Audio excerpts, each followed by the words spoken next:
When someone says something that we don't like, that is unkind or hurtful, and we don't react to it, it doesn't just simply go away. We just push it down. I got this quote from a therapist that was on The Real Housewives of Potomac, and it was just a very poignant statement. And whenever people think about how we react to things, people think about losing their temper or getting angry. But that's not the only reaction that people have when certain people have been unkind or unfriendly or just hurtful. But equally, it's important that I think in certain occasions that you do react. And that reaction can be addressing a situation, using your voice, finding your voice to advocate for yourself. And in cases where we don't react and we don't address things, and maybe not even in that moment, but in situations where you don't react, where you know that you should, but sometimes you think, actually, I don't want to deal with that right now. All that happens is it doesn't actually go away. The feeling, the situation, you just push it down. I definitely know in therapy, I realised about myself that sometimes I push things down. And I do it because I don't always want to be placed in a situation where I feel that I have to react. And I know that I am very, very, very, very clear about what my expectations are and the rules of engagement with me. And if I have to reaffirm them, I often feel that that's me also accepting that you have broken something. And in life is not black and white, there's grey. And I've had to learn through therapy to react and understand why I'm reacting, knowing that pushing things down is also not necessarily a healthy response, but maybe a toxic response that I have learned. I didn't think I'd start with that, but hey everybody, happy Tuesday. It is a brand new episode of the Toy Talks podcast, and if you don't know who I am already, you don't recognise my voice, my name is Toy Washington, and I am the host of the Toy Talks podcast, where we guide, educate, teach and advise Black women how to navigate the world of work safely and in turn light up the path of our success. And it's just not about the world of work, it is about life too. But in centering Black women, we center often things that society would have us ignore, and society doesn't center us at all. So this is where we gather every Tuesday or whatever day it is that you listen to this podcast, and we talk, share, advise and guide. And this Tuesday is no different. So listen, this is going to be more of like a dilemma episode, just because I do have a few dilemmas in the mailbox. There is one dilemma in the mailbox that is very, very heavy, very serious, very inspiring. It is a dilemma that needs its own episode. So next week I will be dedicating next week's episode to this particular dilemma. However, we do have some other dilemmas that are equally worthy of us discussing it today, and we definitely will be doing that and getting into it. I know a lot of you listened to the podcast episode last week, and the feedback I got was really, really good, but also as well, I know a lot of you were concerned about how I'm doing and things like that, and I just want you to know I'm fine. I think that it was important for me to react. Do you remember the quote that we just opened with? And I did draft my formal grievance complaint, and it was marked formal grievance complaint in the subject line in the email. I sent it to Human Resources. I CC'd my boss, and I CC'd Ronald McDonald.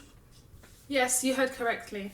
I CC'd the person that had perpetrated the acts that I felt, that not just felt, but that are deemed unhealthy, vicious. And I had put him on notice that if he continued with his behaviour, I would be making a formal grievance complaint. And in true violence in which white people operate in the structures that are the workplace, he continued. And not only did he place himself in a situation that personally, I credit racist white men with a level of intelligence to not put things in writing. This is an open and shut case. It's not my word against his. It's not Toy's expression. It's not my eyelids or my eyelash did something to offend him. I've never spoken to him. I've never had a video conference call with this human being. Everything's via email. So I drafted my grievance complaint and put him on copy. So the next day, I'm almost certain that if he didn't wet himself, he shat his pants. And if he didn't shit his pants, then he was probably constipated because of what was written in a grievance complaint. Little did he know that he was harassing, bullying, attempting to intimidate. He was racially discriminatory in his behaviour and elements of sex discrimination. And it was all listed there with examples, by the way, referencing all his emails. And what I am going to do, I'm going to read that grievance complaint next week. And the reason why I'm going to read it out next week is because there are a few things that are transpiring at the moment that I feel will add to the episode next week. But more importantly, I think that I have to allow things to happen in its natural course. I also understand, and I have shared this before whenever we've spoken about complaints and we've had dilemmas in, and I've advised people, I understand that in raising this grievance complaint, I have also inadvertently put a target on my back. Because no organisation wants to be called out. And the way you call out an organisation is calling them to task to manage that type of behaviour that was perpetuated by that employee. And in calling it out, I'm putting their policies of harassment, of discrimination, of racial equality on a spotlight. And I copied in all the emails that he'd sent, every single last one, all the ones I sent to him, and their racial discrimination, diversity and equality policy. That's what I attached. Because sometimes I feel like when you're dealing with work situations and you're making a grievance complaint, you have to use the policies to give them context about where you're going with this. Little did he know that when he was acting the way he was, when he was being violent over emails, he was doing it to an educated black activist. That's what he didn't realise. And in true racist white man fashion, he underestimated this black woman. That is me. He underestimated me. And in his underestimation, he fell on his face. And now I'm holding him accountable. I don't care if his cat died. I don't care if he tripped over the carpet and bashed his head on the floor. I don't care if he's got a urine infection. I don't give a shit about any of his excuses that he will try to use to justify his behaviour. He put it in writing. It is very evident and very clear, unequivocally. It's not my word against his. It's just based on facts. And I've put human resources in a really tight corner. Very tight. You know when they're in a tight corner, when they try to gaslight you. They tried to gaslight me and I called it out. But without spoiling anything, please tune in next week. I'll be reading out the grievance complaint. I will also say that this whole situation, including the grievance complaint, will be a case study in my book, because I can't think of anywhere else it needs to sit other than the book, and to fully dissect it. I also take into consideration the podcast is usually an hour and a half, an hour and 45 minutes. So in order to dissect it in the way that I feel that it needs to be done in the book, in dissecting in the way it needs to be done in the book. And of course, on the podcast, we will do it very high level. But more importantly, I will bring to you next week the reasons why, how, and my thought process. Because whether one wants to accept it or not, when you make a formal grievance complaint, you are choosing to go to war because war's been levied against you. You could choose to walk away. You could choose to not do anything, but I refuse to be oppressed. I refuse to come on here each and every week and teach each and every one of you how to advocate for yourself, how to stand up and show up as yourself, and then not do the same. I do it in my life. I do it throughout my career, and this will be no different, irrespective of what's going on in my life. And yes, I get it.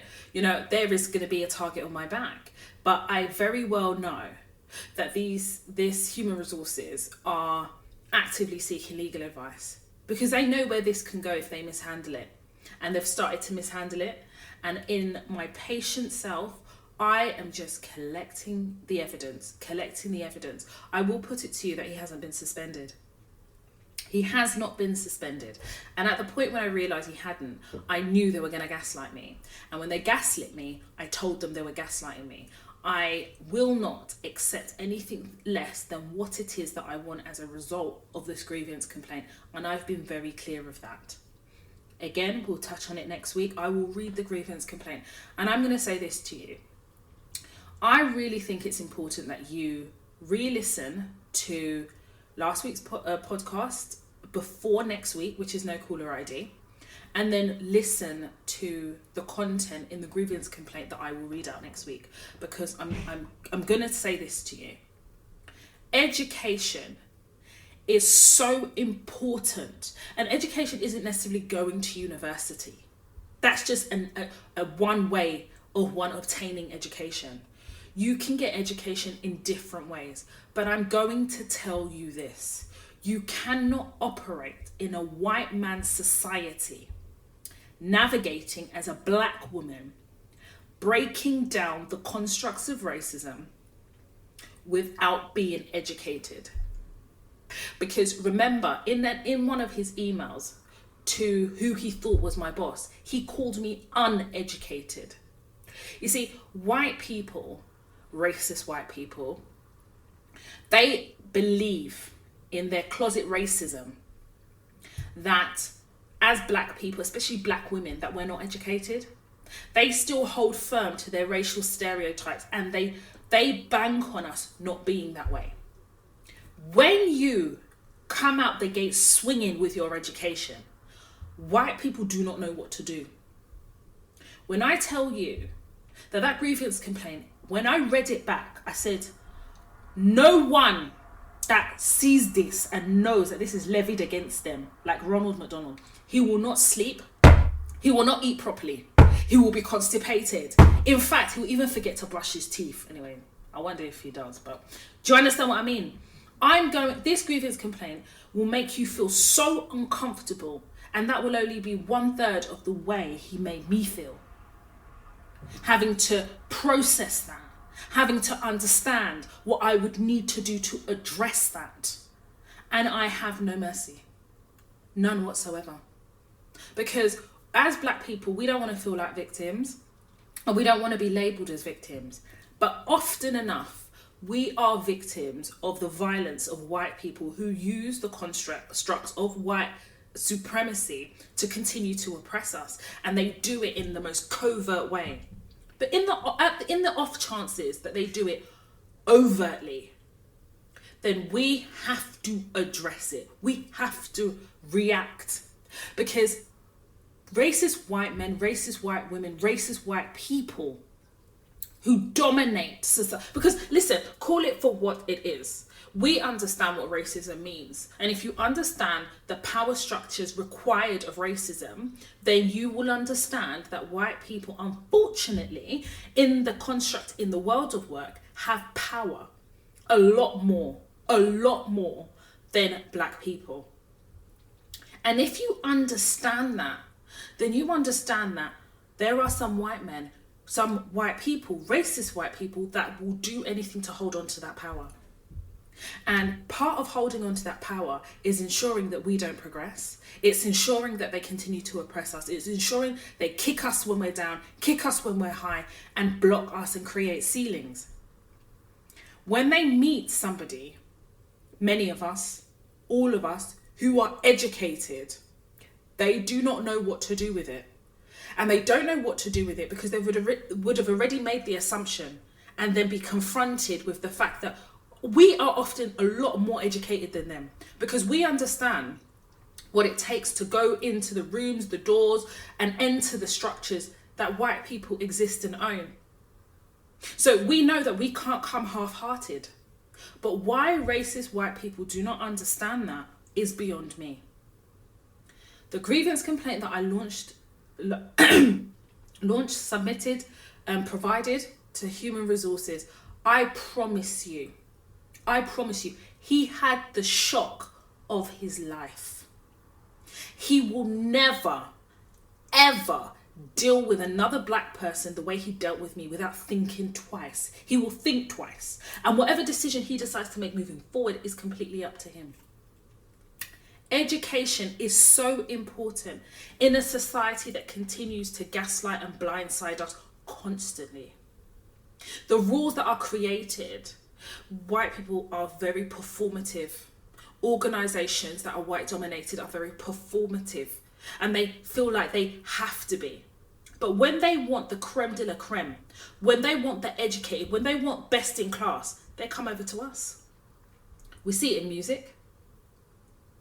We see it in IT. They come to us because we will over qualify. And whether you want to accept it or not, these power structures they want the best. They don't want rubbish. So when they want the best, they know to come to us. But yet they won't pay us the best. They won't. But they want us on the cheap. But they'll still come. They can still be racist and want the best. And it is a very confused, almost like an oxymoron, really, isn't it? But it's important that I reiterate the importance of education, because I think society would have you think, and some of these social media platforms like Clubhouse will have you think, that you don't have to be as educated, you just have to have the gift of the gab. And I'm telling you, anyone can smell bullshit a mile away. You're at some point you're going to have to back up that bullshit. So at least speak the bullshit from a place of education. Do you understand? Understanding how to speak the language that will get to their understanding. So in order for me to speak this madman's language, I had to come with pure violence, pure facts. And I had to demonstrate to him that not only do I have a healthy, constructive, educated command of English, I have been very well educated. I'm probably more educated than him and his children. Because they can just be mediocre, right? Because of racism. We as black people do not have the ability to be successful in this society and be mediocre. So if you opt as a black woman to not educate yourself, not only do you put yourself in a situation whereby you now become a whipping board for bullshit, you will also find yourself unable to be in certain spaces where you know you deserve to be. White people don't have to think of education the way we do. And education is different for different people. Education could just be you're best in class at what you do, and you've taken exams and you haven't had to go to university and things like that. University does not equate to education and success, by the way. It's just another avenue. But you need to understand how to advocate for yourself outside of speaking. It's the way you write. And I'm talking to you as somebody who has a learning disability. I'm dyslexic.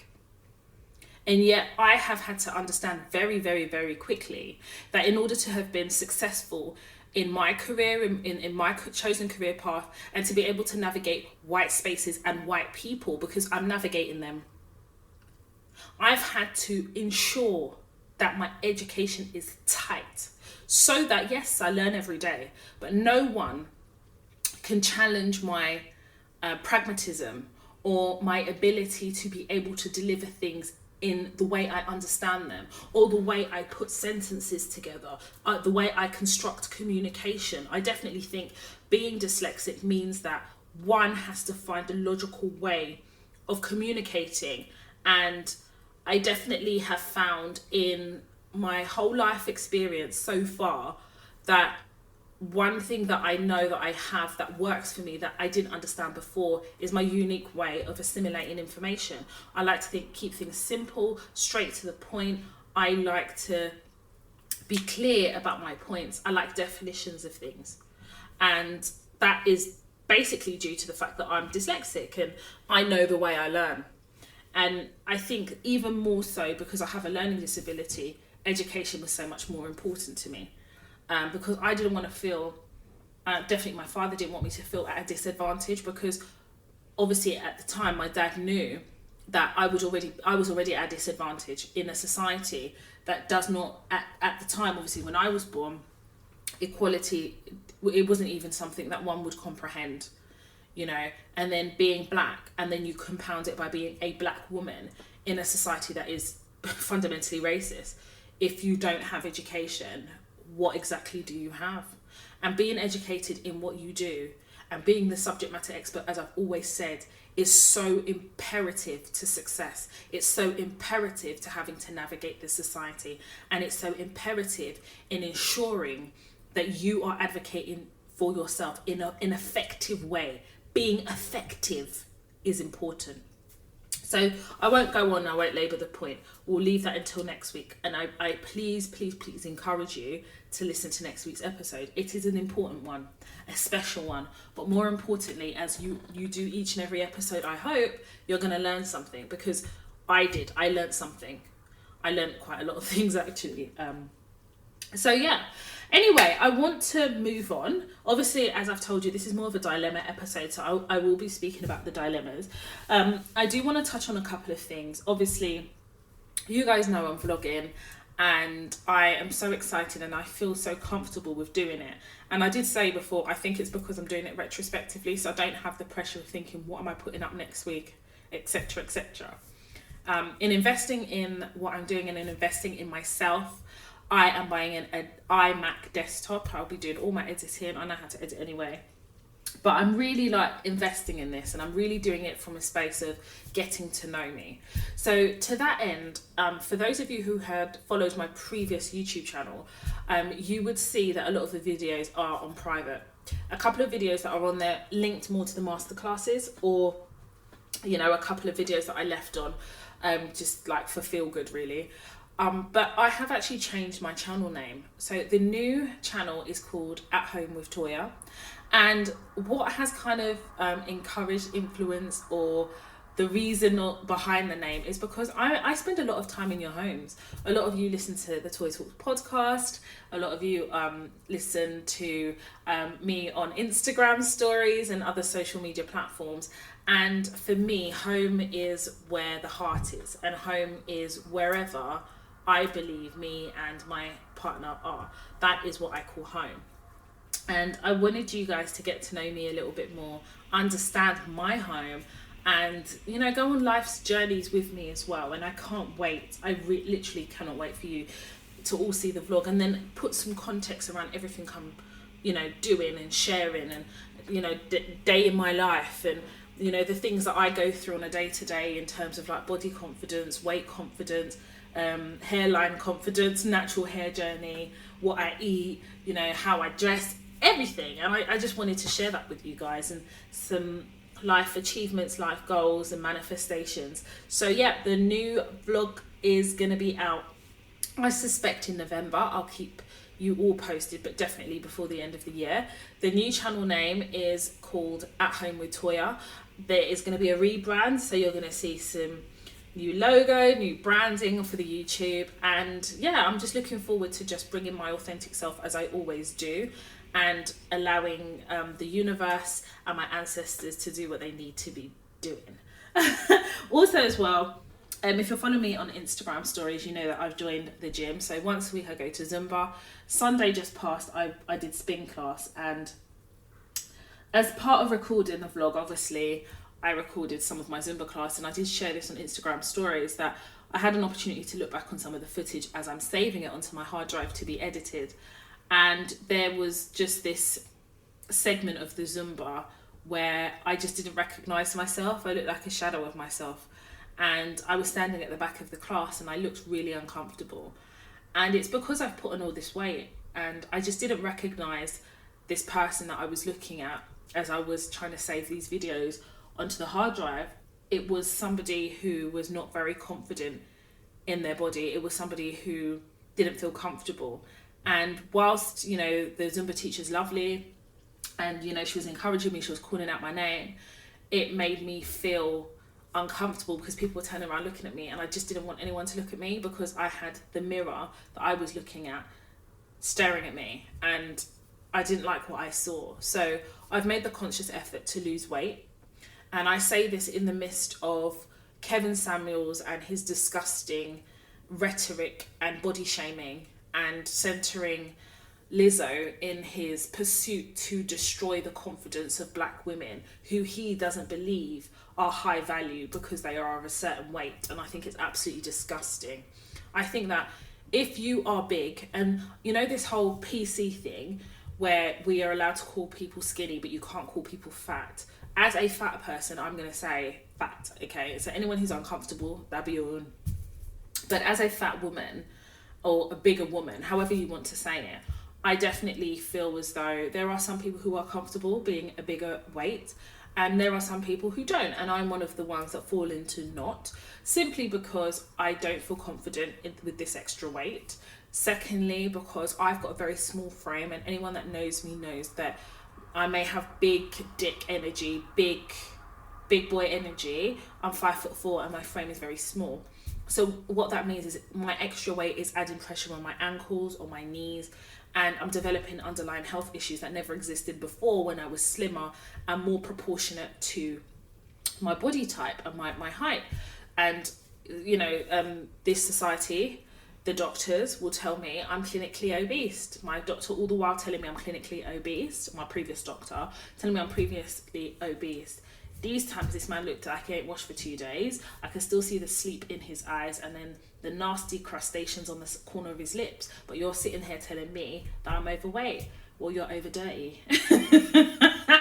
But like, in all seriousness, I've consciously made the decision that it's time for me to lose weight. And I'm not one of these people that will say, oh, I'm getting married next year, so I need to lose weight for that, because what happens afterwards? I think for me, it's just about being healthy, changing my perspective about food and how my relationship with food and how I see food.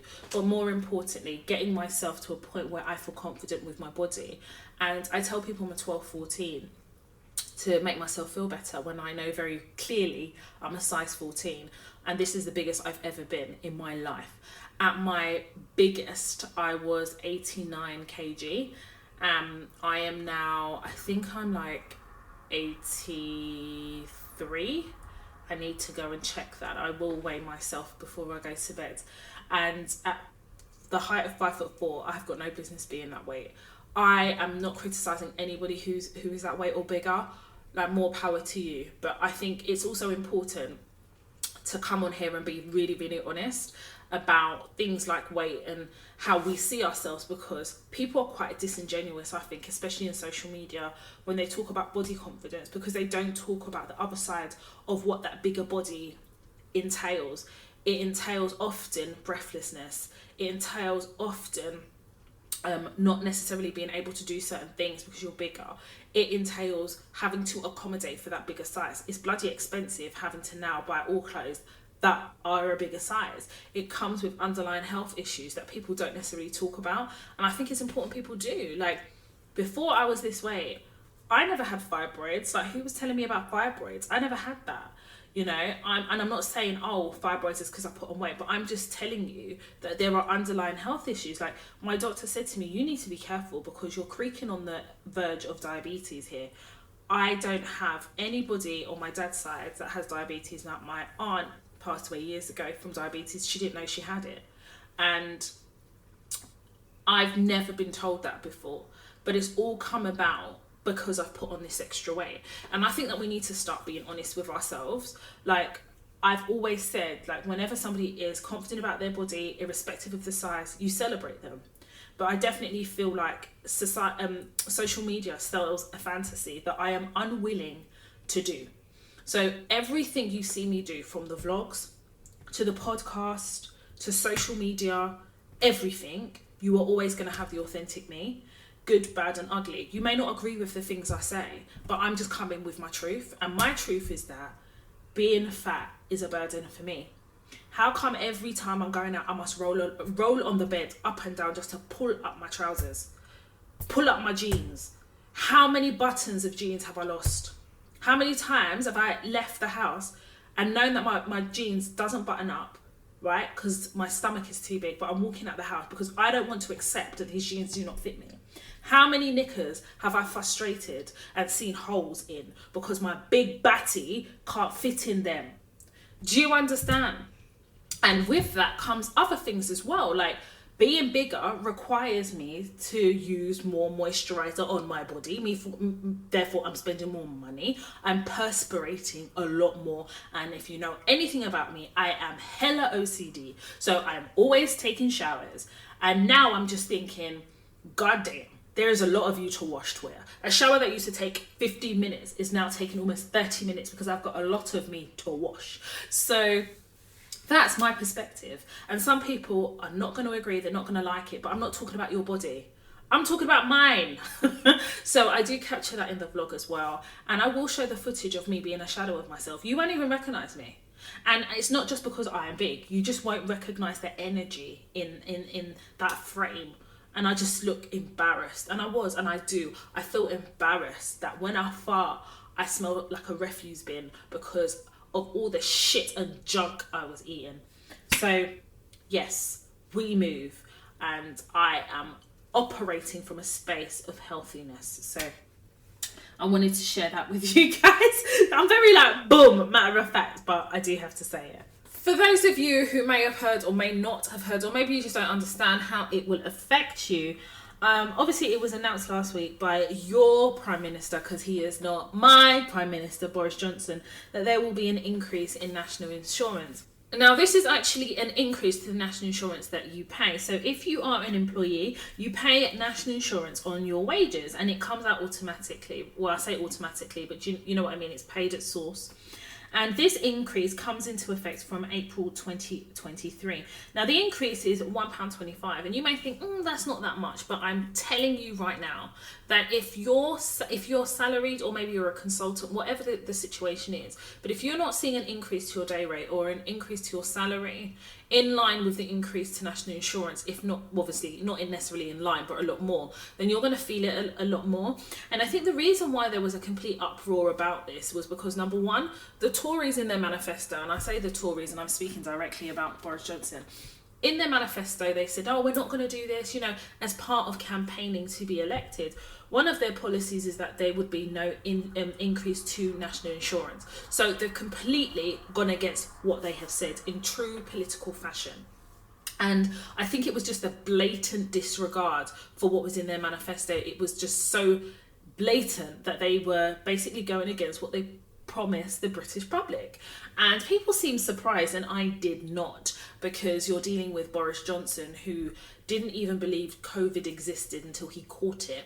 And when he caught it, the medical professionals that fought to keep him alive, he didn't and keep the nation moving, he didn't even increase their salary. And instead has completely had a disregard of what happened last year and the role that the NHS actually played, because he has not, instead of clapping for them, he doesn't see fit to give them a pay rise. So the reason for this increase, what they've said is that they need to increase it so that they can put money into health and social care. And to be quite honest with you, I think what it reinforced to me is the increase in taxes. It reinforced to me that this society is predicated on classism. It's predicated in keeping the working class working for longer, and it's also predicated on protecting the rich. Because I think it was Jeremy Corbyn, he said, well, why can't you just tax the rich? And it's a really simple concept. Put it this way, for the last year and a half, we've been in a pandemic, and a lot of organisations and businesses have either downsized, made people redundant, closed businesses, you name it, it's happened. Now, by 2023, nobody knows where the economy or society, civilization will be. We just don't know. But bearing in mind that we would have either already still be in the pandemic, coming out of it, whatever the situation is, there is no obligation on organisations to give people pay rises. I mean, one of my friends, where she works, they're on a pay freeze for the next 2 years. And even after the 2 years, there's no kind of obligation for any organisation to give people pay rises or bonuses. And they've freezed bonuses as well. So as we know, each and every year there's an increase to everything, transport, you name it. like, I mean, I live in London. It's probably one of the most expensive places to live in the world. It is so bloody expensive.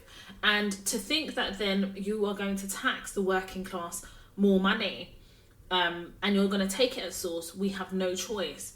It is an example of what happens when you pick the wrong government to lead a country.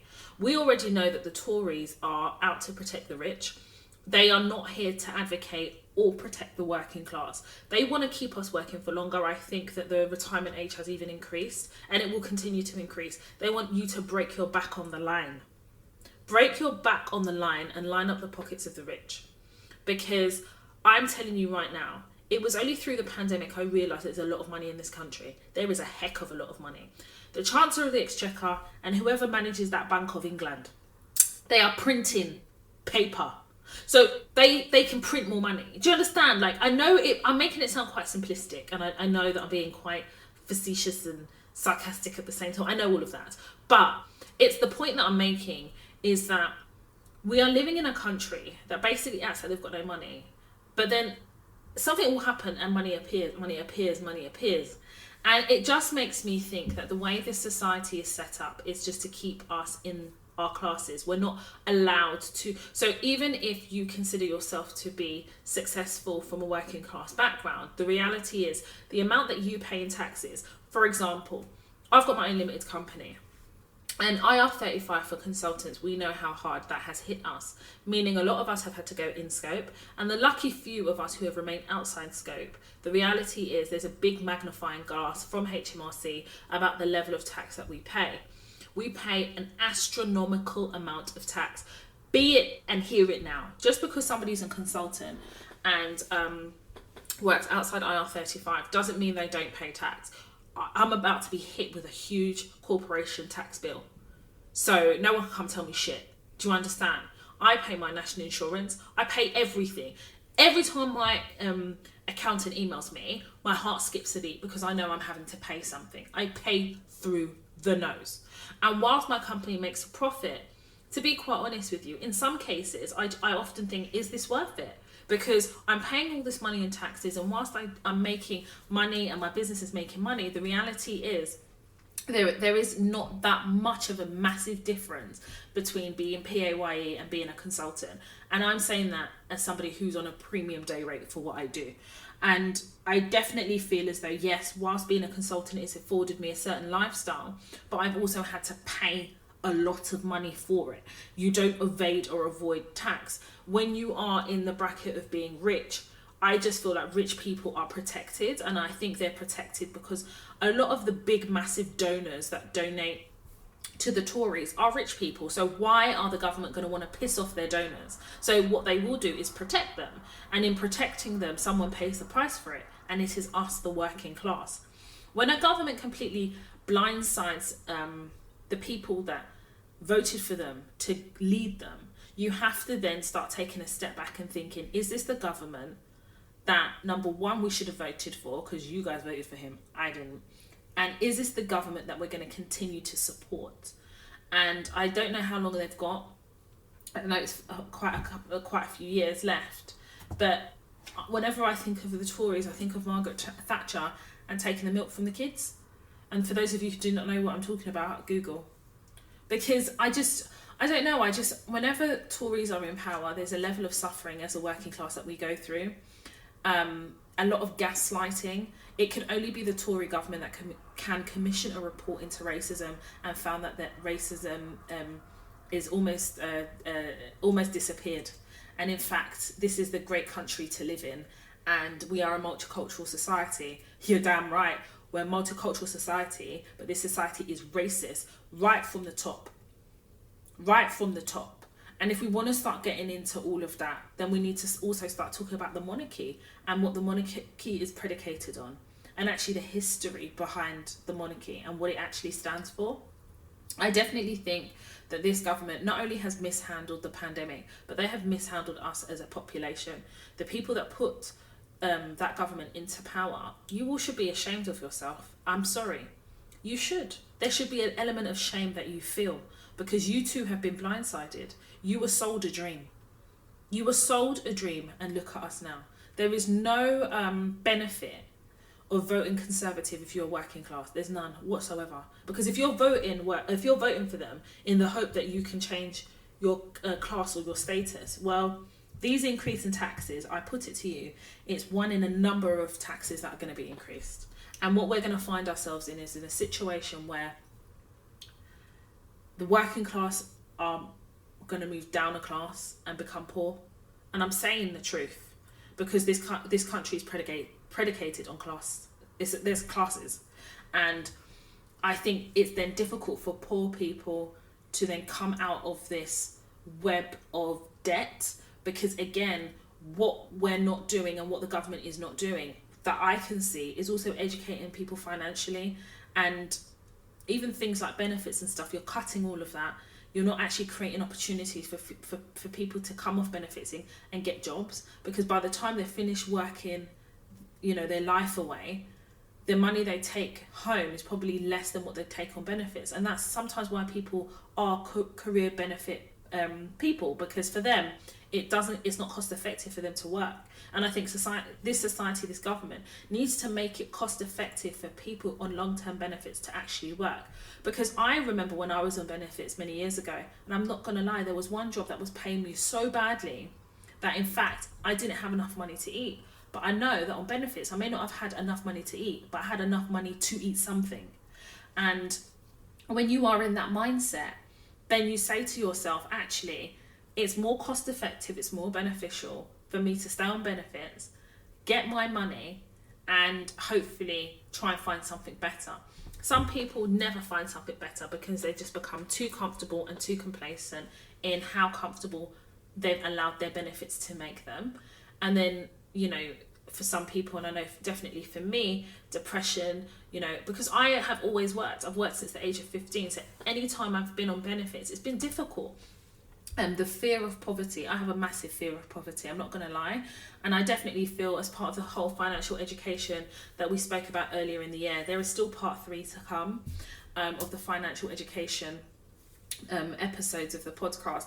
And I don't know, I definitely feel like for many years I was operating from a mindset of brokenness. But why wouldn't you? If you're living in a society where at any given moment, at a whim, they increase taxes, and whilst it isn't until April 2023, the reality is it's coming. And some people will stay on their same salary until April 2023, or may increase salaries slightly. But the average salary in the UK, I can't remember if it's 25 or 35,000. I think it's 25,000. That's on average. That's not that much money. If you think about it, on average, if that is how much you earn, whilst it is a reasonable salary, depends on your age and what you do and things like that. But actually, to live in the UK, it's not a lot of money to be able to live comfortably. I know for a fact that on 25k, a lot of people on that money will find it difficult to, for example, enter the housing ladder. It's difficult. And then you've got other things they do from a housing perspective that lulls people into a false sense of security, only for them to be hit with costs that they can't afford. And whilst I believe in government initiatives, I also believe in the financial education that sits behind those initiatives. So a lot of the, for example, housing help to buy schemes, whilst they're great because they get people on the property ladder, but you're luring people into a false sense of security by making them think that actually 5% deposit, say for a help to buy scheme. But my thing is, if they wouldn't have been able to afford a deposit, allowing them to put 5% down is dangerous if they are not in a financial bracket to be able to earn a lot more money. Because what will happen is in 5 years' time, when they have to pay back the government, if their financial standing hasn't increased, they may not even be able to pay back the government and could eventually lose their home. So it's one thing, coming up with initiatives like the Tory government are doing, and then what they will do is they will use that to fly the flag of re-election. But the point is, if you come up with all these initiatives, and I think that young people on the housing ladder is a great thing, but if you don't give them the financial education that underpin those initiatives, all you are doing is setting them up to fail. Bankruptcy is real. Financial brokenness is real. Hardship is real. And I feel like there is a there is a breakdown. Like, I definitely feel like the government are desensitized, or at least don't understand what it is to be working class, because they never have been. A lot of these are ex-Eton attendees. They don't know what it is to be, they don't understand working class. For them, working class is probably poverty, right? They don't understand that actually it's the working class that keeping your economy going. That's why you're literally dying on the line, that we go back to the office. So that bespoke boutique sandwich stand, we go there and invest money in their sandwiches. There's a reason you want us back in the office, because you know that the working class is a necessary component and requirement to kickstart the economy. At the end of the day, the fact that there is an economy is because there's people like you and I that go to work, spend our money, are taxed at source. So to be hit with an increase in national insurance is huge. And whilst I understand that the extra tax is being collected for health and social care, the reality is the government know where their monies are. When the pandemic hit, you had members of parliament lining their friends' pockets with contracts, and I just think that there is it's disingenuous then to punish the public by increasing taxes during a global pandemic, and some people have not even digested it, talk less of recovering. And this news is hit as we're going into winter. And this is a winter of reckoning. This is going to be a defining winter where we see the direction of COVID. And I think it's important that I say that, because I don't think people understand just how important this winter is. It's going to determine how quickly we manage COVID as part of our day-to-day lives. It's also going to be a turning point in how we view COVID as a whole. This could be a very, very, very bad winter, or it could be a winter of more problems. And I definitely do think that I have my own personal views about the government and the vaccine, but I have to draw the line at the government now. I think, well, I'll read the headline. All over 12s should get COVID vaccines. Christopher Whitty and fellow chief medical officers approved jabs for 3 million more youngsters, but you'll only get one Pfizer dose for now because of the risk of rare heart complications. So effectively, Christopher Whitty, who's the chief medical advisor to the government, has given his permission. And you know what, I hate it when people quote, because I want to see him at a press conference say it, because he's somebody, I don't know what it is about Christopher Whitty. There's an honesty about him when he talks that I feel, and I definitely feel that the government are quite bullish in pushing their agenda. And their agenda, I personally don't think it's for the protection of its people. It's for the protection of the economy and the money that is generated from this country. And to think in my mind that I would be living in a society where the government are basically approving a vaccine for over 12s, but they're not going to give you 2, they're going to give you 1, because they recognise that there is a risk of a rare heart complication. I don't know which parent in their right mind would know this and allow their child to get that jab. I don't. And I am shocked, because there are many parents that will do that. And then there'll be the many parents that will come out and tell us about the side effects, because you've allowed your child to be used by the government as a guinea pig for a vaccine that's still in its trial phase. That is diabolical, and it's disgusting, and it's disgraceful. What the press are not publicising, and then you've just got to wonder who owns the press, freedom of speech and all that, is the amount of protests that are happening in central London against the vaccine passport. I know that I have many, many listeners all over the world, not just in the UK. So you will be quite surprised to hear me say this, because it's not in the media, it's nowhere you will see it.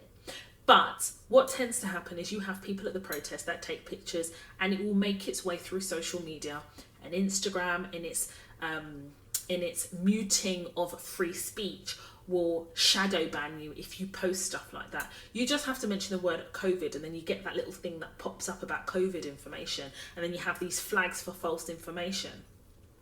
And honestly, it's scary times that we live in, and I'm serious. I never would have ever believed that I would be living in a country that is blatantly racist, blatant liars of a government, and blatantly not centering its citizens, and it's bloody scary. I again got a text today from the NHS about the vaccine, and this is what I'm going to say about my position with the vaccine. I'm not an anti-vaxxer. It would be a contradiction for me to be an anti-vaxxer knowing that I've had like my malaria jabs, I've had all my jabs as a child and as an infant. But what I am anti is being an experiment. As a black woman, we have a long history of our ancestors, our forefathers being used as experiments, fueled and motivated by racism, but experiments nevertheless. In being educated, in being able to do my own research, I've made the decision that I'm not yet ready to give the green light for myself to take that vaccine because it's still in trial stage. For many years, I didn't know whether I wanted to be a mum, to be honest with you. I wasn't one of those people that was naturally maternal. But as I've grown older, as I have seen life differently, I've experienced different things, I've learned, I've grown, I've matured within myself, I've done the work from a mental health perspective, I've done the work from an emotional perspective, I've made the decision that at some stage in my life, I would like to be a mother. And in making that decision, I spoke to my doctor and I said to her, listen, how will this affect me? I've got a couple of underlying health issues aside, but how will this vaccine affect me? And how many more vaccines am I going to have to take in the future? And how will they affect me? And she says, Toya, I'm going to be honest with you. I can't tell you because I don't know. I can't tell you that if you take this vaccine, you won't get COVID, because you probably will. But what it will do is probably limit your need to be hospitalised and therefore place a stress on the NHS system. But in terms of your fertility, I can't tell you. What I can tell you is that there are very many women who have had the vaccine interrupt their menstrual cycle monthly. And I did mention this on my social media, and I had quite a few women that DM'd me telling me that one woman, she hasn't seen her period since she had the vaccine. Another one, staggered periods. Another one says that she has period now and again. And my doctor said, as far as I'm concerned, it's a personal choice. I can't make you. I wouldn't make you. This has to be your decision. I said, I have researched and I know that this vaccine is still in trial stage. Is that the truth? And she said, yes, it is. It's still in trial stage. And I think it's in 2023. It would have come out of its trial stage, something like that. Don't quote me on the year, but I think it is 2023. So I said to her, well, until I have my own children, I'm not willing to take a vaccine that you can't give me robust confidence that it will not affect my fertility in any way. And I've got 2 fibroids. So unless you're willing to tell me that this vaccine helps my fibroids disappear, I won't be having it. And she completely got it. And I'm not judging anyone who's had the vaccine. In fact, I understand why you've had the vaccine. I am very, very pragmatic and very logical. But in making the decision not to have the vaccine, I've also policed myself in how I operate in terms of going out and things like that. I'm not a go out type of person. I'm very much a homebody. And if I am going out, I will come home and take a PCR and an LFD test. I've got them in the house. And for instance, I was meant to meet a friend last week and she wasn't feeling too well. She had a bit of a cold, not COVID. And I said to her, if you're still unwell, if you're not 100%, let's cancel and reschedule. And she's like, no problem. And it was actually really nice. All my friends are really nice people and good people. They get it anyway. But in protecting myself, I have to also police the people I'm around. I'm not around any and everybody. I've got so many people, we should meet up for coffee. We should do this. Sorry, the whole pandemic, did I speak to you? No, you're not using me to do catch up. Sorry. But I have my core friends who I will meet up with, who I do trust to be safe and not compromise me and me not compromise myself. So there is an added responsibility. And I think I have mentioned this before, definitely on my Instagram, about being responsible, especially even more so if you choose not to get the vaccine. Because I do think at some stage, each and every one of us are going to get COVID. It's about the degree. And it's about also understanding how important vitamins are and making sure you're taking your supplements. I've got mine in front of me. Vitamin C, I've got iron, I've got B12 complex, I've got B12 complex 100, I've got zinc, you know. I think, do I have vitamin D? I think I do have vitamin D. Yes, I do. Vitamin D, but you know, they don't teach us that. They don't teach us that in school. They don't teach us that anywhere. They just tell you, put an experimental drug in your body and hope for the best. And also as well, we'll include your 12-year-olds, over 12-year-olds. It's just ridiculous, to be quite honest. The same reason they wouldn't give the vaccine to under 12s is the same reason they shouldn't give it to over 12s. But hey, that's just my view. So let's move on to the dilemmas. So a few weeks ago, I received a dilemma from a young lady, and I did actually respond to her directly. I haven't heard from her since, and I will actually check in on her. But basically, she had a positive result for COVID, and she actually managed to get an isolation letter. She has attached the isolation letter to me. I've read it. So basically, her manager was just being very, not only unreasonable, but it's the passive aggressive nature. It is that underlying tone, that bullying and coercive behaviour where people are afraid to call in sick, even though we're in a global pandemic. I need you to deep that for a moment. People are afraid to call in, email sick, even though we're in a global pandemic where it is accepted that at some stage, almost every single person will have COVID. So you can imagine my surprise when I received this email from this Black Queen where she says, Toya, I need your advice. And she was really worried. It did come across in her emails. And I didn't really understand why she was worried, because in my head I was like, girl, we in a whole pandemic. Like, what is it that your manager doesn't understand? So let me read her dilemma, and I will read the exchanges between her and her manager. Good morning, Toya. Thank you for looking into this for me. I really appreciate it. Further to our previous discussion, I have received a response from my manager and attached all correspondence between my manager and HR since I reported my illness to her. I also CC'd in the head of faculty, her manager and HR, as they needed to be made aware of this. Within her response, she has stated that a GP note is required. I have not been able to obtain this and provided the self-isolation note instead. HR have confirmed this should suffice. Of course it will suffice. So let me get this right. You basically email your boss to tell her that you have COVID. And you tell her you have an isolation letter, but she still wants a letter from the GP. So I want you to make me understand, how does a GP's letter trump an isolation letter, which is confirmation that you have COVID? Okay, let's move. Within her response, she stated that a GP note will be required. I have not been able to obtain this and provided the self-isolation note instead. HR have confirmed this should suffice. However, I have an appointment with my GP on the 7th of September. She will issue a sick note and backdate it from the 22nd of August to cover my sickness until the 2nd of September. But this is what I don't understand. Why would you get a doctor's note? You and I know that listen, first and foremost, let me just make something clear. Yeah? And I do have a podcast episode, Dispelling Workplace Myths. And I don't know if I covered this in it, but I'm going to cover it now. If you have a sickness longer than 7 days, you are required to get a doctor's note. Yeah?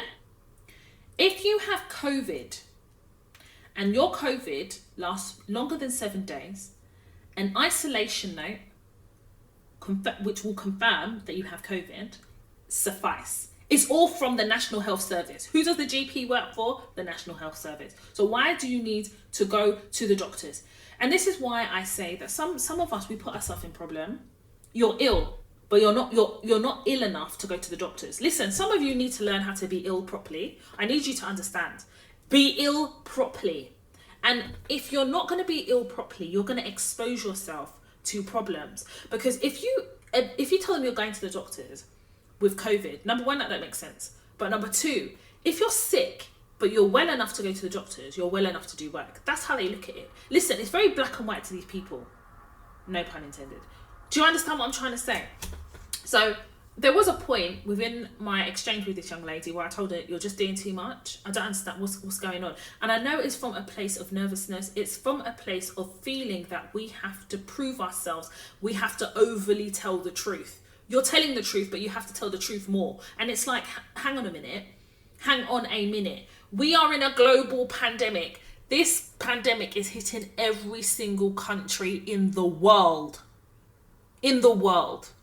And I find it very, very hard to stomach that one will have COVID and you can't just have COVID in peace, because the same COVID that is visiting you will visit your boss, and your boss will not, she will not abide by the stringent nature in which she's trying to enforce on you.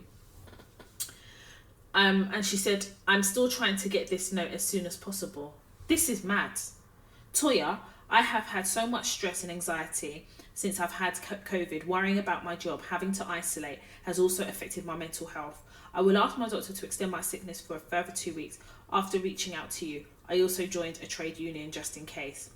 Please let me know if you need anything else, and I look forward to hearing from you. So I just ended up sending her a voice note, which I don't do. I don't necessarily deviate from the way I normally do things. And I'm going to say this, and I'm going to say this until you guys understand it. Please stop DMing me your dilemmas, because what is going to happen is I'm going to miss them and I'm not going to address them, because I have an assistant who literally puts the dilemmas in a folder in date order, and I look in these folders and I read your dilemmas. If you send me a dilemma via Instagram, I promise you by the time the podcast comes I'll forget. I have so much on my plate, so much on my plate, and it will upset me if I'm in a position to help you but I've missed your dilemma. That will upset me. So I would rather you give me an opportunity to help you by you helping me and emailing hello@toytalks.com, and I will address your dilemma. There has not been one dilemma that I have not addressed on this podcast. I always do. And in times where I know that I'm taking a break from the podcast or there is an immediate urgent need, I will respond to you. But what can't happen, because this is what happened in this situation, it came through the DMs, I could see it was urgent, I responded, and then I said, oh, I will respond to the rest of it on the podcast. But because it didn't come through an email, I didn't do it. So I had to then go off my normal way of doing things and sending her a voice note. And I felt bad, because I was like, how much worry must she have been in waiting for me to come back to her? Anyway, let me read the email. Now, I'm going to sound like I'm really close to the mic, because I am, because the writing is so small. So let's read it. Let me read it from the beginning. Okay. So she said, let's call the woman Sandra. So let's call her boss Sandra. Hi Sandra, just wanted to inform you that I have tested positive for COVID. Please see attached isolation note. Kind regards. Then her boss comes back and says, hi, oh no, thanks for letting me know. Then she put the upside down face, like sad face. Please let me know how you are feeling and if you will be back in tomorrow. Can you hear the violence? So this, what's that noise? Oh, that was my computer's overheating. So let's get this right. This young lady has emailed her boss to say she has COVID. She hasn't, but this is the problem as well, context and framing. And we had a podcast episode, framing is not only for pictures. Can you please go and listen to that, everybody? The way we say things, you do realise, yeah, that you have to be authoritative, I think that's how you pronounce it, in the way you communicate things to human resources and your boss. You know that, innit? The first thing that I can tell you that she did wrong here is she said she has an isolation note. No. What she should have done, and what I'm advising everybody, because this black queen said that I should share this, and I asked her, she said I should share, because we all must learn here. What I would have advised is you email your boss and put HR on copy. In fact, I will even put HR and my boss's boss. Yes, I will. Yes, I will. When you have COVID, you're fighting for your life. Hello? It's mini fights, isn't it? Right. So I would have said, hi Sandra, please be advised I have tested positive for COVID. I am extremely unwell and it's taken a lot of energy for me to send you this email due to the effects of COVID. I would like to advise you that my doctor has advised me to isolate. Please find attached for your records. And I would have switched my computer off. Learn to be sick properly. What in writing this, just to inform you, I have tested positive for COVID. Please find isolation letter, a note attached. That should suffice. But you all know when your managers are mad. You know your managers are mad. So you've got a note, and I think this young lady told me that she's remote working anyway. So in your remote workingness, this stupid boss is still asking if you're going to work tomorrow. So what she's trying to say is, how bad is your COVID really? Innit?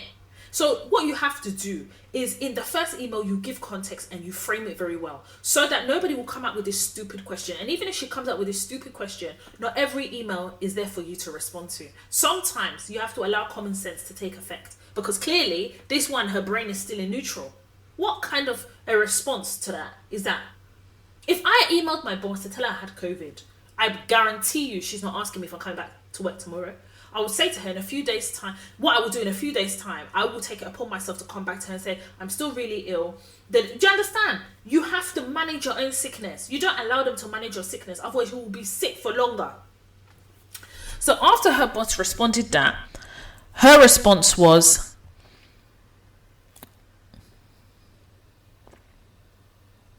Hi Sandra, thank you for your email. I have a very high temperature, coughing, and I have lost sense of taste and smell. I will not be able to return until I am well. My isolation note is until the 2nd of September. Again, no, I don't agree with that. I feel like since you went down this road, what you should have said to her is come back to her and say, I have a very high temperature. I'm extremely sick. Unfortunately, I will not be back tomorrow. I will be back when I'm well and fit and able. Unfortunately, I am very, very ill and I will be logging off. If you need to speak to me, I will advise you to send me a text message. If I'm able to, I can respond. If I do not respond, please take it that I am still very ill and suffering. I would have written all of that, but I feel like if you had nipped this in the bud from the beginning, you're now negotiating how sick you are and how sick you're going to be. And I know that it's coming from a space of nervousness, because our parents did not educate us in seeing the workplace as anything other than an intimidating place of gratitude where we should be exceptionally grateful to be. And whilst there is a blessing in being able to have a job, because we know what jobs and work and money does, it enables us to live. It shouldn't enable us to justify our sickness to hold on to our jobs. It's a flawed way of thinking, and it's a thinking that we all have had or have at the present moment. As it stands for me, I'm sorry. If I'm sick, I'm sick. The reason you have a sickness policy is because you acknowledge there's going to be times when people are sick. The reason you don't have a global pandemic policy is because we're all entering the pandemic at the same time. So we need to be reasonable in the parameters of that COVID. I cannot believe that a manager who has been directly affected by COVID, we all have. For the last year and a half, we've all been isolating, we've all been on lockdown, can send somebody an email and say, will you be in tomorrow? Yes, because you haven't basically positioned this in a way to allow her to know that even me sending you this is a problem.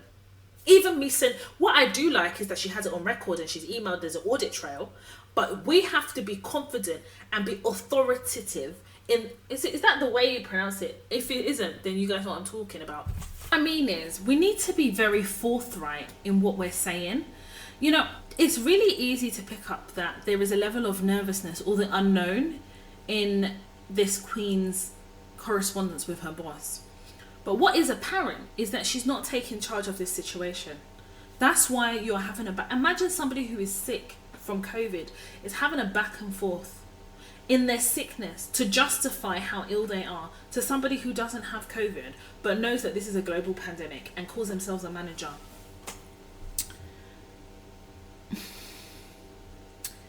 Then her boss responds and says, thank you for your email this morning, and I'm sorry that you are feeling so unwell. I do appreciate you currently don't feel well enough to come into work. It is normal and expected practice for employees to keep in touch with their manager each day with an update. That's a lie. Each day on how they are feeling, where there is no GP note. That's bullshit. That's absolute crap. To say they have been signed off, or if no indication has been given when they may be well enough to return to work. So what you're asking is for a sick person to call you every day and then tell you and give you an indication when they're going to get better, because they're going to talk to their sickness and their sickness is going to advise them when they're going to get better. What do you know what? Some of these managers, I wish it's me they do this to. By the time I've finished them, by the time I've dealt with them properly, they won't try me again. HR have advised us that this applies to COVID related illnesses too. That's bullshit. However, I understand that you are really suffering at the minute, so if we could arrange for you to please contact me on Friday, just let me know how you're recovering. I would really appreciate that. It doesn't have to be a call, just an email or text at some point in the day if you prefer. Once you're feeling better and will be returning to work, please let me know in the morning so that we can then have a catch up and plan the day with you. You know what? It went too far. It actually went too far. So while you're ill, you're also going to be worrying about your job. There is no HR policy that I have ever seen in my career. Maybe it exists, I don't know everything, that says that if you're ill, then you have to call them every day. No. If you're ill, be ill. If it's past 7 days, then fair enough. Then you have to contact them and say to them, listen, I've got a doctor's note, I've been signed off, and once you get the doctor's note, you forward it to them. Fair enough. But if it's less than 7 days, no, you don't. And I'm talking about the UK here. So I think that you need to go into your contract, each and every one of you, and go and look for what it says about sickness. If it just covers it quite lightly, then you need to go on the intranet and download the sickness policy. Let me tell you something.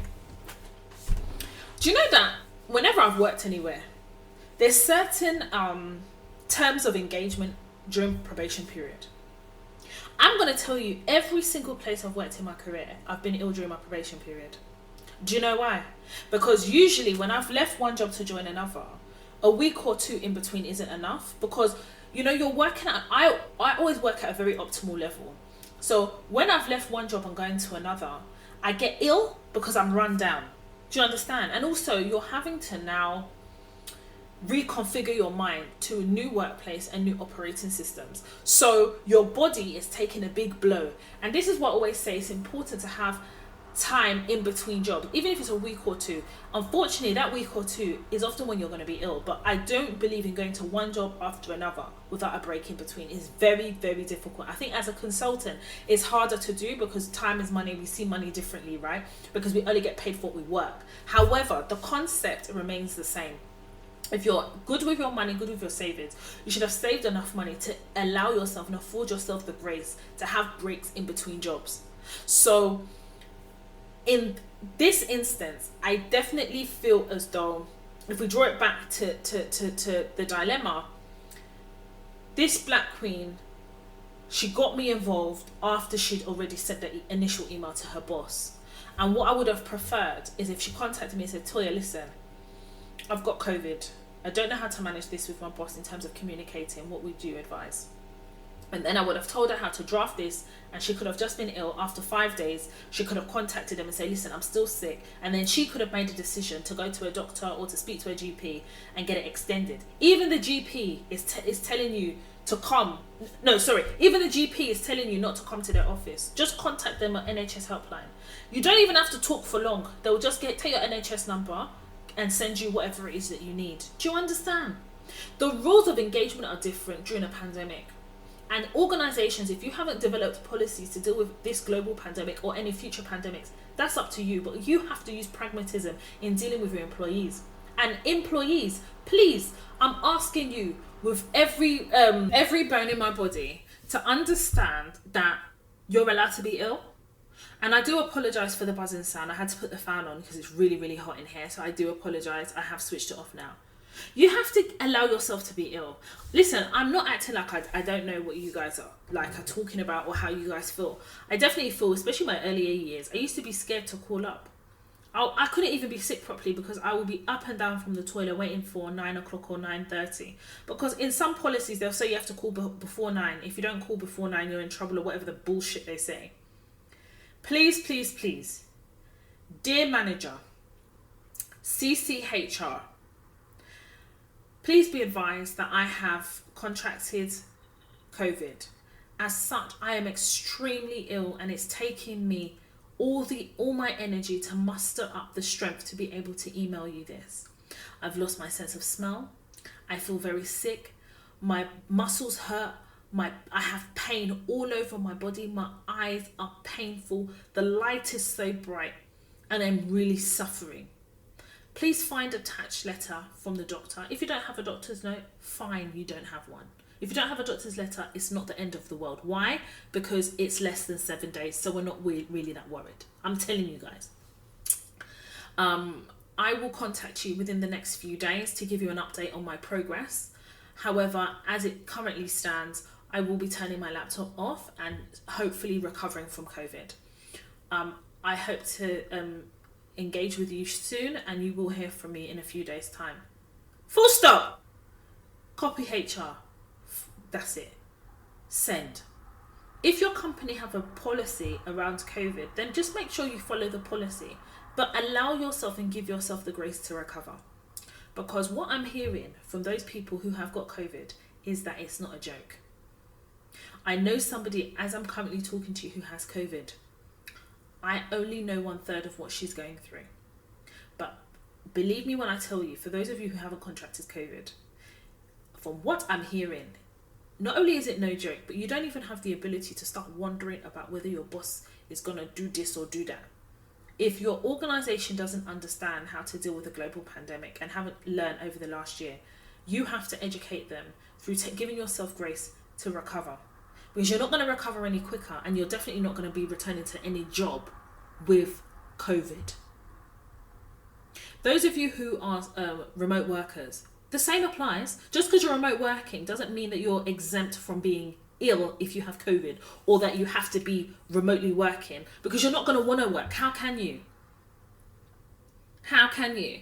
And that's basically me sharing this dilemma with you. I don't know what the outcome has been, because it has been a couple of weeks now, so I am going to reach out to this young lady and make sure that she's okay, and kind of ask her how she returned back to work and things like that, hoping obviously that she's fully recovered from COVID.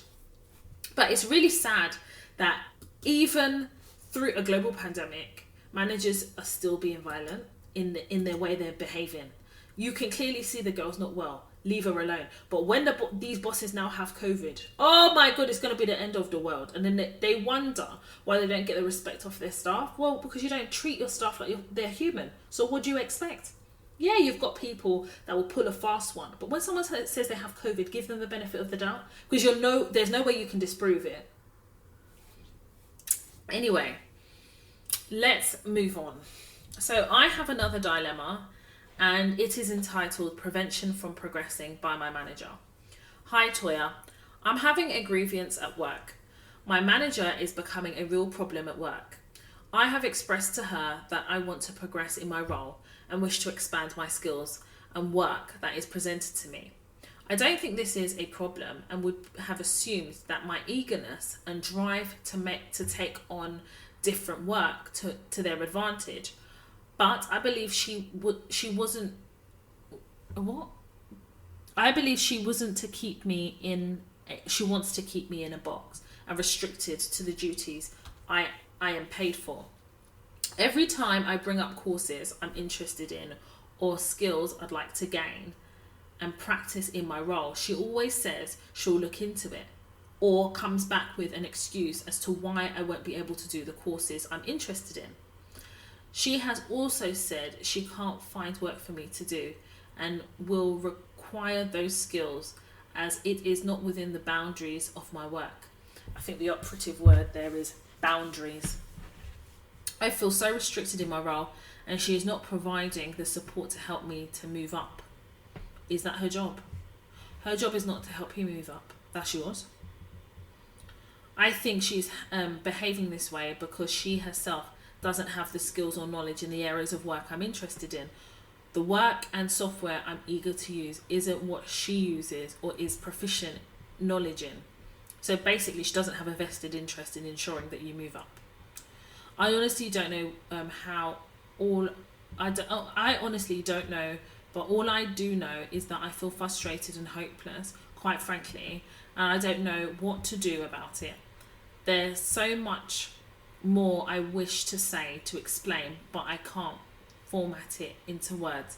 Any advice from you on what I should do would help me. I have a podcast episode very earlier on in the Toy Talks podcast. Dear black women, your manager is not the key to your success. There is another one, you can't put black women in a corner. You need to go and listen to them, because I know that you haven't. By this email, I know that you haven't. I'm not going to repeat the things that I have said in those episodes, but what I am going to say is, why do you expect somebody who is less educated, less proficient in what you're interested in, to invest in you so that you can be better than her? And this is probably a non-black woman, I'm assuming here. Why do you think? Why should she make you better than her? Where she doesn't have the knowledge and the skill set that you clearly are interested in, why do you think that she should afford you the opportunity to know more than her? It's a way to keep people boxed into roles and to ensure the ceiling stays where it is. Your job is to treat your career like a project. I've said this before, so I know that you haven't listened to some of my podcast episodes. You haven't listened. Maybe you've heard them, but you haven't listened to them. You are the architect of your career. You are the project manager of your career, no one else. And you need to go where you are celebrated, young lady.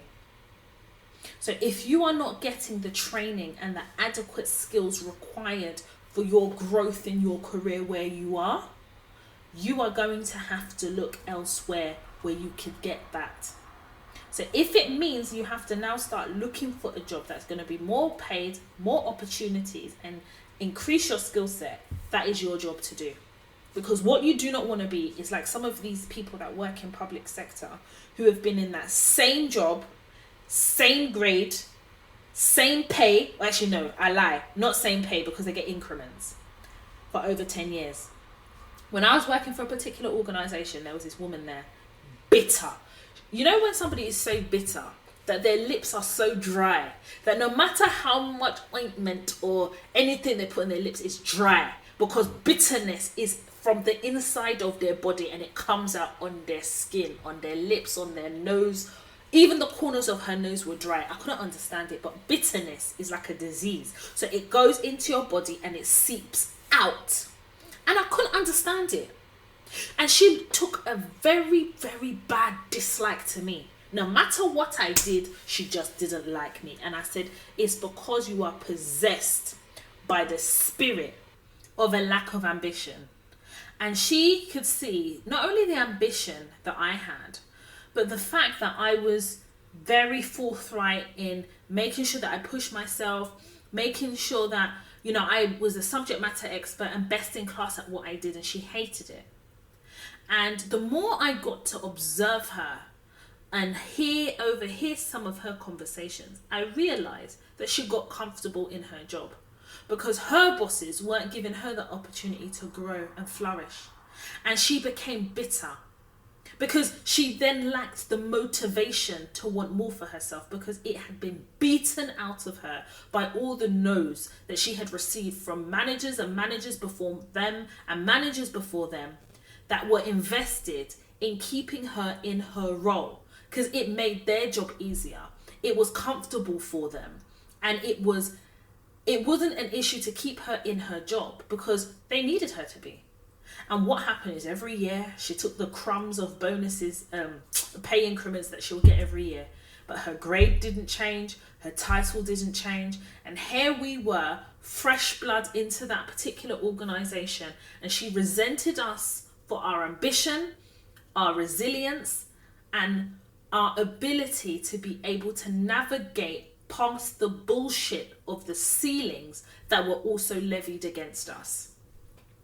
As I'm talking to you, I was working in that place back in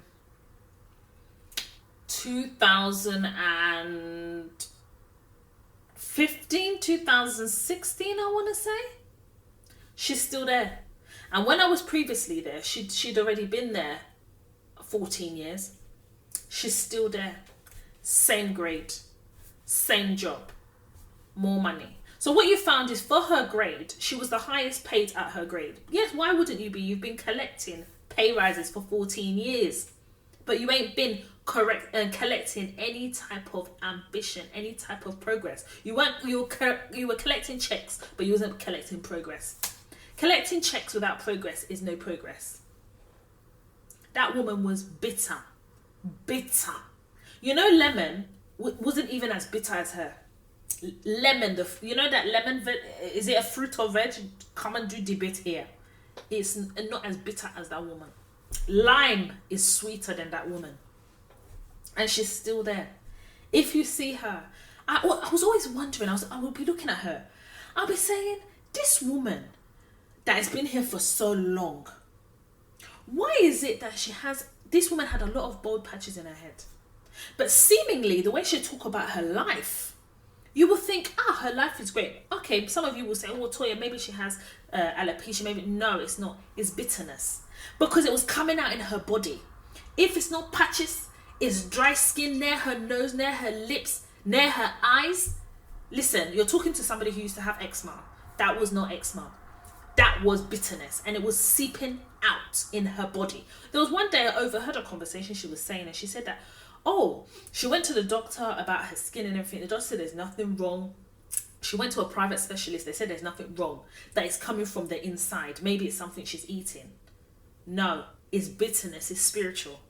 It's spiritual. And I don't care what anyone says. I don't care if this is controversial. I'm telling you, as somebody that not only had eczema and bad skin, me too, my hairline has been quarreling with me for years. I'm talking to you as somebody, when I'm stressed, I start getting bald patches. I've got one that I'm nursing at the moment. So when it comes to these things, what I'm saying is there are people who are invested in not allowing you to progress. And you have to take the bull by the horns and understand that your career belongs to you. After all said and done, and you move on, she's not following you. She's living her own life. Even how she got to where she got to, she had to do something to get there. So why do you feel that she has to do something for you to get where you want to go? No, that don't make sense to me, darling. What makes sense to me is that you are not centering your career in this conversation, in this dilemma. Because if you were centering your career in this dilemma, you will not say things like, sorry, let me just pull it up. You would not be saying things like, she's not giving you opportunity, or she doesn't follow through on promises, or she doesn't allow you to go on courses, or she gives you excuses. I keep telling you guys, I've told you guys before, the training budget doesn't belong to you. It's not earmarked for you. I don't know why you guys trust things that your managers say to you. I don't know. And as a black woman, I still don't get why as black people we still think our managers will do us favor, or organizations will do you favor. Does life give favors for free? Listen, I'm going to be honest. Most of the doors of opportunities in my career have been opened by white people. But the reason why those doors have been opened is because I had what it took to knock on them. I had a briefcase full of experience and education that I sacrificed and I paid for to be able to just knock on the door. So when they opened it, it's because they knew what they needed was best in class. But I had to invest in myself. I had to do the sacrifice to be able to even get to a position of knocking in those doors. Do you understand what I'm trying to say to you?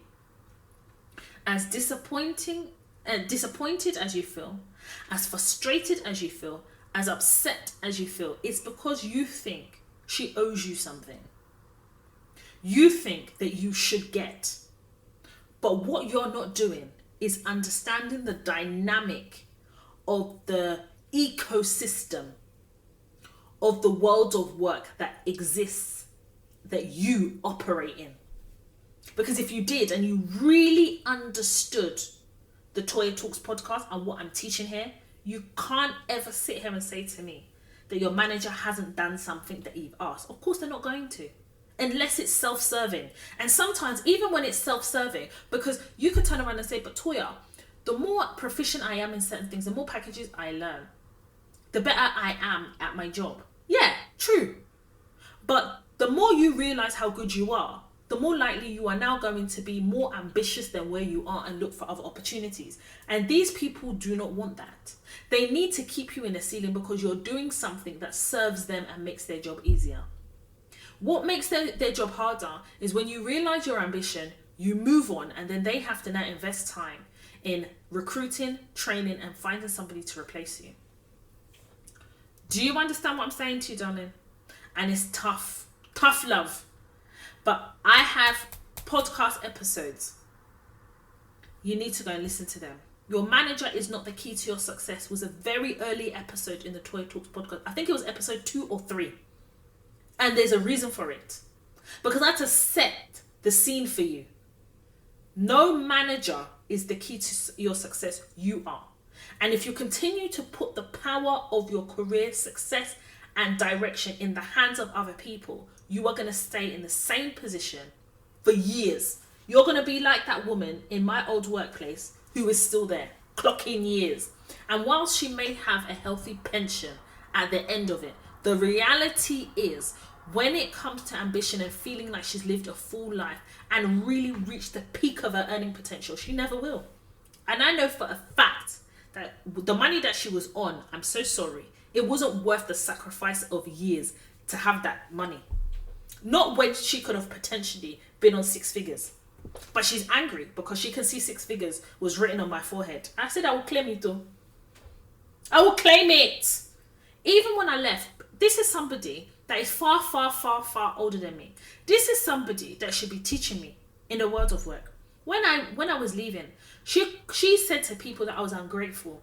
Do you know why she said I was ungrateful? Because I was given an opportunity here and I thought I was better. Yes, I was better and I've moved on. Yes, darling, I went to go and make bucks because I didn't want to just make these pennies. I wanted bucks. No. Why she thinks that I'm ungrateful? I'm ungrateful because I didn't stay where I was and just accept crumbs. I don't like crumbs. Crumbs make me feel sick. Crumbs don't make you full. A whole loaf of bread makes me feel full. And I went to go and get the loaf of bread because the little crumbs does not even equate to crust. Is she crazy? Is she mad? I'm ungrateful. But she couldn't say that to my face. She was telling people as I left. Can you imagine? Do you know why I didn't even cuss her? Because her life is cussing her. Every time she wakes up and goes to the office, she's angry. Every time she gets her pay slip, she's angry. Every time there's a new person that joins that workplace, she's angry. You've cussed yourself. I don't even have to say anything to you. But when she will eventually see me one day, because the way that karma works and society works, the way life is, you can be throwing stones on somebody who has clean hands and clean heart. One day you'll meet that person. And the day I will meet her, I will say, oh, Mrs. Ungrateful. Is that not what you called me? Oh, I'm petty. My name is Petty Fulu. I'm petty, man. I will give it to her. I'll tell her properly. But I'm grown. One day I will see her. No, I'll be like, oh, how are you? I went, how are you? Are you still there? Oh, after all these years, you're still there. Wow. Are you decorating the canteen for them? I'm one of those. She made my life hell there because she made me uncomfortable. And there were things that I had to go to her for. And she would deliberately trip me up so that I wouldn't be able to deliver. She made my job hard. She did. And the disappointing thing is, she was a black woman. That one hurt me bad. I took that one personally. Because as I was looking at her, I was thinking, do you not know the dynamic of the world of work? Do you not understand that these white people have orchestrated your career because you gave it to them? You gave them the power over your career. That's why you're angry. Because you recognize that you allowed them to lull you into a false sense of security. And now look at you. This is somebody who could have been earning 6 figures. Oh God. Wow. God forbid bad thing. I think I'm going to leave it there. All the remaining dilemmas, we'll be doing 2 dilemmas a week until we get through the dilemmas. I also want to let you guys know, and it's really important that I let you guys know, by the end of the year, there'll be 2 more additions to the masterclass family on the toytalks.com website. They'll be called grievance complaints. I'm going to do a deep dive into how to construct a grievance complaint, because I know that there are people, after trying to work through things and things like that, they have no choice but to launch a grievance. And I'm going to basically do a masterclass on a grievance complaint, how to draft one, how to construct one, how to use your burn folder to accompany a grievance complaint, how to manage it. For those of you who have the ability to join trade union, I will always encourage it. And I know that, correct me if I'm wrong, I think you do pay for it through your salary. And for some organisations you don't. You can just join it automatically by enrolling. But I think it is worth it, because sometimes those of us who are not as comfortable, it's important that you can have somebody that can give you that support. And I do know a few people, and I know a couple of people have written into the Toy Talks podcast having used a trade union, and a good trade union as well. And I definitely know that there's some that are not that good, but I definitely think it's good, even if you wanted to just bounce ideas off, or you just wanted to have a conversation. And I do know that there are very many people who have used a trade union and have said that they're quite good. So I definitely think that if you're in a position to, then yes, I'd always encourage the use of a trade union. Also as well, I want to let you know that there will be also another masterclass called Passing Your Probation. And I've been meaning to do it for a while, but I've given myself till the end of the year to develop, upload those 2 masterclasses. So grievance complaints and Passing Your Probation. If you are interested in any of the masterclasses that I have developed to accompany you as you navigate the world of work, they are all available on the toytalks.com website. At the moment, we have the CV masterclass, the interview skills masterclass, negotiation skills masterclass, and we have the mother and daughter masterclass and the redundancy masterclass. So make sure you head over to the Toy Talks website, which is www.toytalks.com. If you have a work-related dilemma, or if it's a life dilemma that you think that we'll be able to address here on the Toy Talks podcast, I will always endeavour to help and give my view and my opinion. And of course, your anonymity will always be protected. Please email hello@toytalks.com. We've got so many episodes coming to the Toy Talks podcast. I've got a few guests that are also going to be joining, and you know that we don't have a lot of guests that join, but around this time of year I try my best to get some guests that I know that you're going to love, and we're going to be chopping it up and talking about the things that need to be spoken here on the Toy Talks podcast. I can't wait. I also have something very, very special that I am launching in October, which is of course my birthday month.